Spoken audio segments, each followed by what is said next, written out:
Bonjour à tous, je m'appelle Florence Poncelet et je travaille au laboratoire Solutions durables et circulaires du CSTC.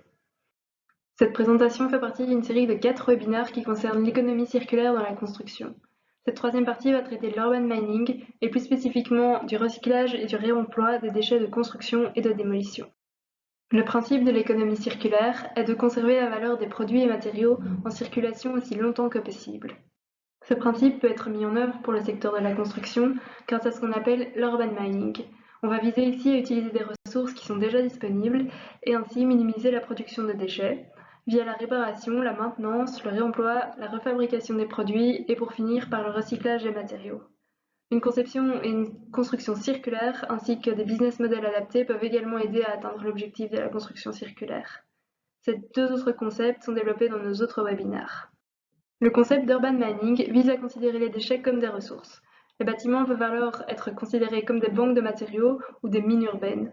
L'échelle de Lansing hiérarchise les différents traitements de déchets. Dans le cas de la construction et plus précisément de l'urban mining, cette hiérarchie se traduit par un maintien le plus longtemps possible des produits en place, via notamment un bon entretien, ensuite par une déconstruction soigneuse qui permet de réutiliser les produits, puis par une refabrication, et lorsque les étapes précédentes ne sont pas possibles, un recyclage. On constate que les flux de matériaux qui sont issus des chantiers de construction et de démolition sont très importants. En Belgique, on a compté en 2016 près de 20 millions de tonnes de déchets liés au secteur de la construction. Environ 90% de ces déchets sont composés des inertes et la plupart peuvent être recyclés. Il existe cependant de nombreux autres flux qui sont très divers pour lesquels des solutions de recyclage ou de réemploi existent ou sont encore à développer. La fraction des déchets dangereux est également à traiter différemment. Dans ce webinaire, nous allons nous focaliser sur deux aspects de l'urban mining.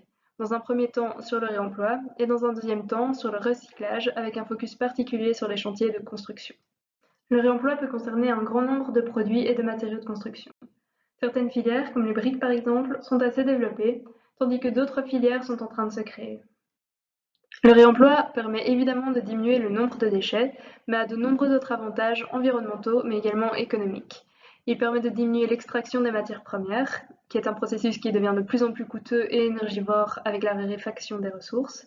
Il permet également de diminuer l'impact environnemental sur l'ensemble du cycle de vie du produit. Tout un nombre de processus énergivores comme les processus de traitement, de fabrication, de transport peuvent être évités ou diminués, y compris les processus de traitement en fin de vie. Le réemploi a également des avantages du point de vue économique. De nombreuses opérations sont en effet nécessaires pour qu'un élément de construction puisse rester en circulation, notamment la déconstruction sélective, le nettoyage et le tri. Ces différentes étapes demandent une grande quantité de main-d'œuvre, ce qui peut stimuler l'économie locale. Et enfin, le réemploi peut permettre de préserver des valeurs culturelles ancrées dans les bâtiments existants. Pour mener à bien ce processus de réemploi, deux étapes vont être nécessaires et sont étudiées au CSTC. La réalisation d'un inventaire réemploi et l'évaluation des performances techniques des matériaux de réemploi. Donc tout d'abord, un inventaire réemploi devrait être réalisé pour déterminer quels éléments présentent un potentiel de réutilisation dans un bâtiment qui est destiné à être partiellement ou totalement démoli.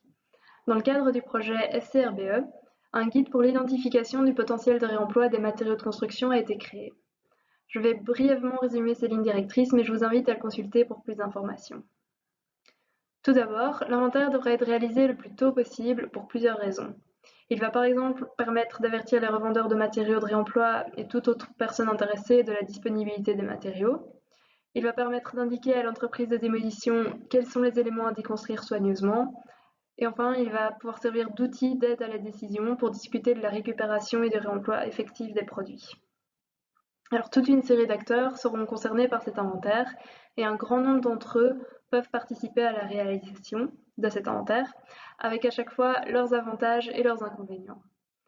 On va pouvoir citer des architectes, les maîtres d'ouvrage, contrôleurs de travaux, mais également les entrepreneurs en construction ou en démolition et les revendeurs de matériaux de réemploi. Plusieurs étapes vont être nécessaires pour pouvoir reconnaître le potentiel de réemploi des matériaux. La première de ces étapes consiste à identifier les produits potentiellement réemployables. Il est possible de suivre deux approches complémentaires pour évaluer le potentiel de réemploi. La première approche consiste à procéder par analogie avec des produits couramment récupérés. Donc on peut citer par exemple les briques pleines, les tuiles et ardoises, les parquets en bois, mais également par exemple les radiateurs en fonte ou encore les luminaires. La deuxième approche va consister à évaluer les éléments par rapport à un ensemble de critères d'influence. Donc il faudra entre autres que le matériau soit relativement facilement déconstructible, que son état soit satisfaisant, qu'il soit en quantité suffisante et qu'il ait une valeur suffisante d'un point de vue économique ou encore historique ou esthétique. Des critères négatifs peuvent être la présence de substances dangereuses, un mauvais état, un caractère obsolète ou encore un manque d'attractivité par rapport à des matériaux neufs. Ensuite, la deuxième étape consiste à rassembler les bonnes informations et à les organiser. Une procédure en 2 temps est proposée. On va d'abord rassembler et organiser les données de base, comme l'identification du produit, la quantité, les dimensions et la localisation dans le bâtiment. Ensuite, on va rassembler et organiser des données complémentaires qui vont donner un aperçu plus détaillé de leur potentiel de réemploi. Ce sera par exemple des informations concernant les assemblages, les bénéfices environnementaux ou encore les substances dangereuses. Pour ajouter ces différentes couches d'informations, des études complémentaires peuvent être nécessaires. Elles peuvent constituer en des tests de démontage, en des études techniques ou encore en la vérification de l'absence de substances dangereuses. La réalisation de l'inventaire va donc être un processus itératif qui peut faire intervenir différents acteurs et se dérouler en plusieurs temps. Un autre processus qui peut être nécessaire pour mener à bien une opération de réemploi est l'évaluation des performances techniques du matériau. Les informations concernant ces performances sont rarement connues parce que l'information initiale a été perdue ou encore parce que les performances sont susceptibles d'avoir été dégradées avec le temps et ne peuvent donc plus nécessairement être considérées d'application. Nous proposons une procédure d'évaluation de ces performances qui est développée dans le cadre du projet BBSM. La procédure est basée sur 2 notions, l'application visée et le gisement, et comporte 4 étapes.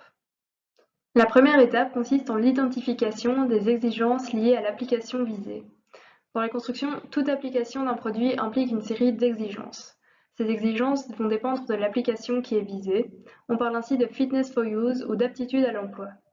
Donc la première étape va consister à identifier l'application future du matériau, ainsi que les exigences qui vont être liées à cette application. Elles peuvent consister en des réglementations comme la PEB ou encore la sécurité incendie si elle s'applique. Il peut également s'agir d'exigences nécessaires pour garantir la sécurité de l'utilisateur, comme des performances mécaniques, ou encore des performances qui seront liées à des choix constructifs particuliers, ou encore qui seront imposés par le client, comme par exemple la couleur d'un matériau. La première étape consiste donc à lister ces exigences et à les classer selon leur importance. Si l'application future du produit n'est pas encore connue, il faudra alors en imaginer une qui est assez généraliste. La deuxième étape consiste à analyser l'état et l'historique du produit de réemploi, et plus précisément de son gisement, c'est-à-dire l'ensemble des matériaux de même type qui présentent des caractéristiques et une histoire commune. Donc dans cette étape, on va réaliser un inventaire pour récolter un maximum d'informations sur le produit.